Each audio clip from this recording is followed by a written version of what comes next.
శుక్లాంబరధరం విష్ణుం శశివర్ణం చతుర్భుజం ప్రసన్నవదనం ధ్యాయేత్ సర్వవిఘ్నోపశాంతయే. ఓం గం గణపతయే నమః. ఓం శ్రీమాత్రే నమః. ఓం శ్రీ గురుభ్యో నమః. మా ఆది ఆస్థాలను చూస్తున్నటువంటి మీ అందరికీ పేరు పేరున నా హృదయపూర్వక నమస్కారాలు. అలాగే విదేశాల్లో కూడా ఉంటూ నన్ను ఎంతగానో ప్రోత్సహిస్తూ జాతకాలు చెప్పించుకున్నటువంటి మీ అందరికీ కూడా పేరు పేరున నా హృదయపూర్వక నమస్కారాలు.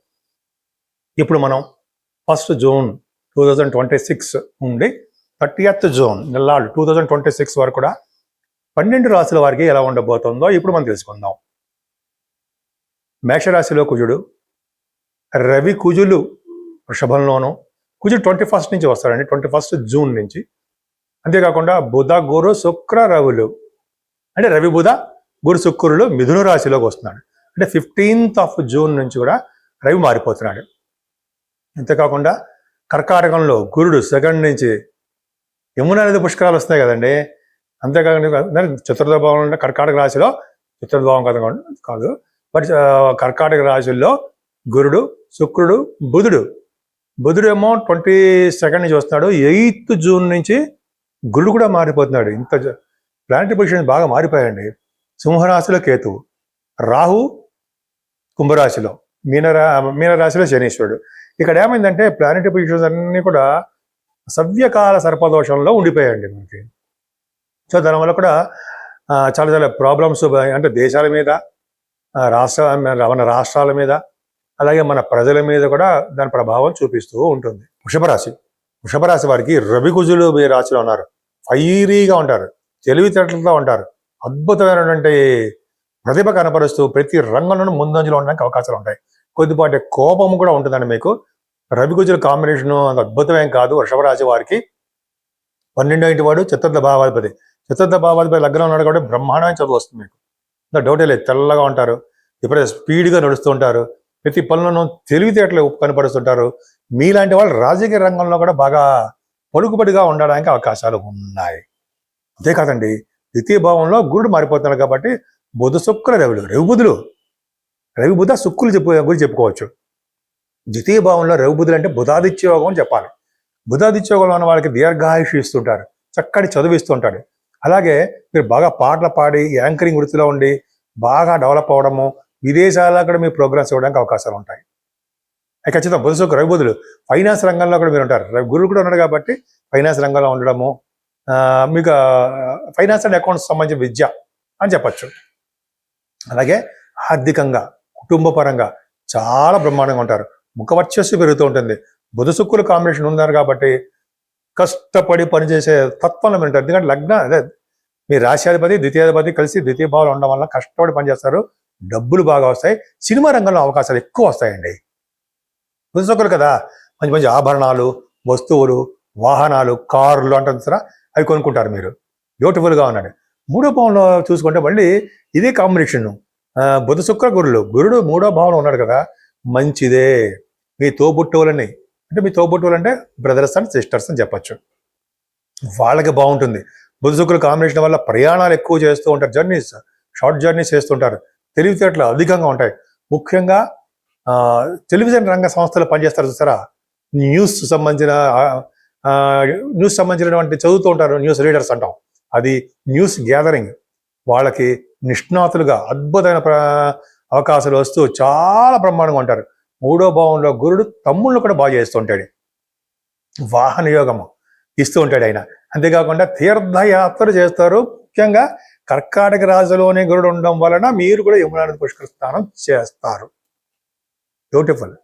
కాకపోతే అంటే కేతు మీకు చతుర్థ భావంలో ఉండడం వల్ల విద్యలో ఆటంకాలు, తల్లిగారికి బాగుండకపోవడాలు, రైతులకి అంత ఇబ్బందికరంగా ఉండడము కొద్దిగా జరుగుతూ ఉంటుంది.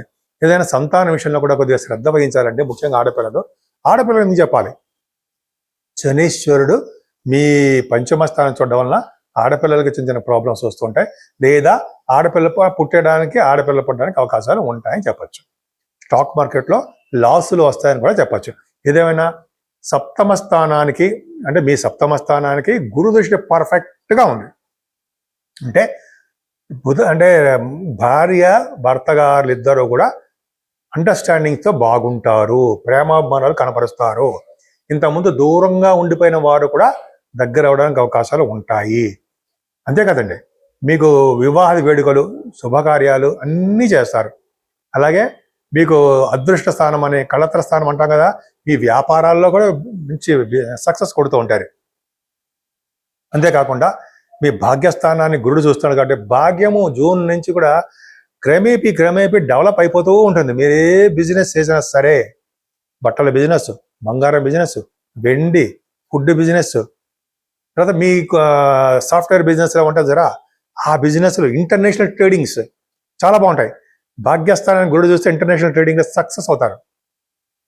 ఇంటర్నేషనల్ స్టాక్ మార్కెట్ కూడా మీరు సక్సెస్ అవుతారు. అంతేకాకుండా దశమస్థానంలో రాహు ఉన్నాడండి. దశమస్థానంలో రాహు బ్రహ్మాండంగా ఉంటాడు. అంటే ఏంటంటే డాక్టర్స్లో వృత్తిలో ఉన్న వాళ్ళకి, డాక్టర్స్ కోర్స్ చేసేవారికి కూడా అద్భుతంగా చాలా మంచి రావడానికి, సక్సెస్ అవడానికి అవకాశాలు ఎక్కువ. అంతేకాకుండా మీ శనీశ్వరుడు కూడా లాభంలో ఉన్నాడు. లాభంలో శనీశ్వరుడు వ్యవసాయ రంగంలో బాగా డెవలప్ చేస్తుంటాడు.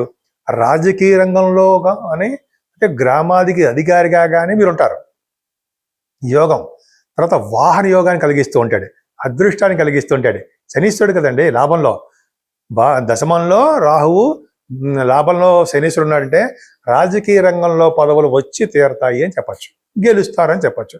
కొంతమంది వాళ్ళ జాతకాలు ఇచ్చే ప్రాబ్లమ్స్ ఉంటాయని చెప్పచ్చు. కానీ 12వ భావంలో కుజుడు తప్పు కదా, తప్పే. కానీ 12వ ఇంటి వాడిగా కుజుడు మంచివాడే. ఎందుకంటే 12th house lord in 12th house అంటే విమల యోగాన్ని ఇస్తాడు కదండి, ఫారిన్ కంట్రీస్ ఇస్తాడుగా. నా సొంతకైతే ఎప్పుడు కాదు, ఫారిన్ కంట్రీస్ ఇస్తాడు. ఫారిన్ కంట్రీస్ అంతేకాకుండా సన్మానాలు జరిగేట్టు చేస్తుంటాడు. సుబ్రహ్మణ్యేశ్వర స్వామి ఆలయ దర్శనాలు జరిగేట్టు కూడా చేస్తుంటాడు కుజుడు. నేను మీ డాక్టర్ వాడ్రే వాదినారాయణరావు ఇందా చెప్పినట్టుగానే మీరు మీ జాతకాలు చూపించుకోవాలనుకుంటే ఇప్పుడు చెప్తున్నట్టుగానే మీకు డేట్ ఆఫ్ బర్త్ ఉండాలండి, టైమ్ ఆఫ్ బర్త్ ఉండాలి, ప్లేస్ ఆఫ్ బర్త్ ఉండాలి. ఈ 3 ఉండడం వలన మీకు జాతకాలు చూడడం జరుగుతుంది. అంతేకాకుండా మీకు చాలా సమస్యలు ఉన్నా అవన్నీ కూడా నేను చెప్పగలను. ఎందుకంటే వివాహము, గృహసౌఖ్యము ఇవన్నీ చాలా ఉంటాయి కదా, ఆ ప్రాబ్లమ్స్ లేకుండా మనం జాతకాల్లో కూడా చెప్పచ్చు. అంతేకాకుండా గృహం అంటే వాస్తు రీత్యా కూడా ఏమైనా ప్రాబ్లమ్స్ ఉన్నా కూడా తప్పకుండా కూడా మనం చెప్పగలమండి.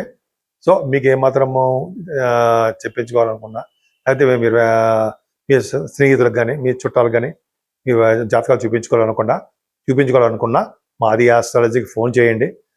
మీరు వాట్సాప్లో మెసేజ్లు పెడితే నేనే స్వయంగా మీకు ఫోన్ చేస్తాను. ఎవ్వరు కూడా నా పేరు చెప్పి ఎవరు కూడా ఈ చేయడం అనేది ఎక్కడ లేదు.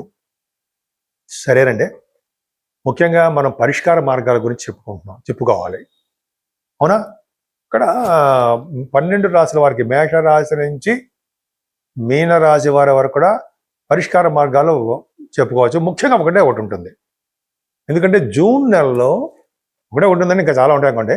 జూన్ నెలలో గురుడు ఎగ్జాల్టేషన్లోకి వచ్చేస్తున్నాడు. అవునా? 12 రాశుల మీద ప్రభావం ఉండి తీరుతుంది. కొద్దో గొప్ప చెడు ప్రభావం ఉంటుంది, మంచి ప్రభావం ఉంటుంది. చెడు ప్రభావం తక్కువ, మంచి ప్రభావం ఎక్కువే ఉండడానికి అవకాశాలు ఉండి తీరతాయి. ఈ గురుడు కూడా యమునా నది పుష్కర స్థానాలని బాగా చేయించి తీరతాడు అందరినీ, చాలా మందిని. ఎందుకు? కర్కాటక రాశిలో గురుడు ఉండడం వలన, మీన రాశాధిపతి అయినటువంటి గురుడు కర్కాటక రాశిలో, జలతత్వ రాశిలో ఉండడం వలన గురువు గారిని, పీఠాధిపతిని కలిసే యోగము, వాళ్ళ పాద పూజ చేసుకునే అదృష్టము. గురువుగారు మెయిన్ ఇంపార్టెంట్ అండి. ఏ భగవంతుని పూజించినా ముందర ముఖ్యంగా గురువుగారికే పూజించాలి, సాష్టాంగ నమస్కారం చేయాల్సిందే. గురుగారే మనకు మెయిన్. సో గురువుగారులు, పీఠాధిపతులు కలుస్తారు.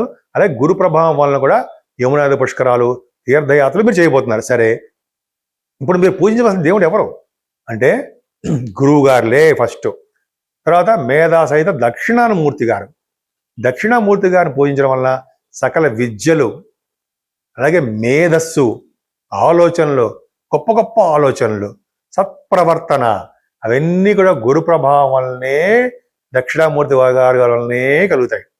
అంతకంటే గొప్పది ఏంటంటే వ్యాస భగవానుడిని, స్వామివారిని, వ్యాస భగవాన్ కూడా పూజించాలి. అంతేకాకుండా శివాభిషేకాలు చేసుకున్న వాళ్ళకి దినదిన ప్రవర్ధమానం అవుతూ ఉంటారండి. వాళ్ళకి గ్రహాల వలన వచ్చే దోషాలు ఏమీ ఉండకుండా పరిహారం అయిపోతుంటాయి. అంతేకాకుండా విష్ణుమూర్తిని, విష్ణుమూర్తిని ఏ అవతారంలో ఉన్నా సరే ఆ విష్ణుమూర్తిని పూజించడం వలన, తులసి మాలని సమర్పించడం వలన, అమ్మవారిని మల్లెపూలు అంటాం కదా, అమ్మవారి అంటే లక్ష్మీదేవి అమ్మవారు కానీ, కనకదుర్గ ఈ అమ్మవారు కానీ ఎవరైనా సరే మల్లెపూలతో కానీ ఎర్రని పుష్పాలతో కానీ పూజించడం వలన సకల శుభాలు కలగడం కాకుండా ఈ కాలసర్ప దోషంలో ఉన్నటువంటి ప్లానెటరీ పొజిషన్లో ఉన్న ప్రభావాలు కూడా, దోషాలు కూడా తగ్గి సర్వ శుభాలు కలగడం కాకుండా రాష్ట్రాల మీద కూడా, దేశాల మీద కూడా మంచి ప్రభావం కలిగేట్టుగా గురుడే చూడబోతున్నాడు. సో ఈ విధంగా మీరు గురువుకు సంబంధించిన పూజలు చేసుకోండి. ఖచ్చితంగా మీకు పరిష్కార మార్గాలు దొరుకుతాయి. మీరందరూ కూడా సర్వ సుఖాలు కలగాలని, మీ ఇల్లు కూడా ఎప్పుడు సుఖ సంతోషాలతోటి ఎప్పుడు ఆనందంగా ఉంటాయని, మీ అందరూ ఉంటారని నేను మనస్ఫూర్తిగా కోరుకుంటున్నాను.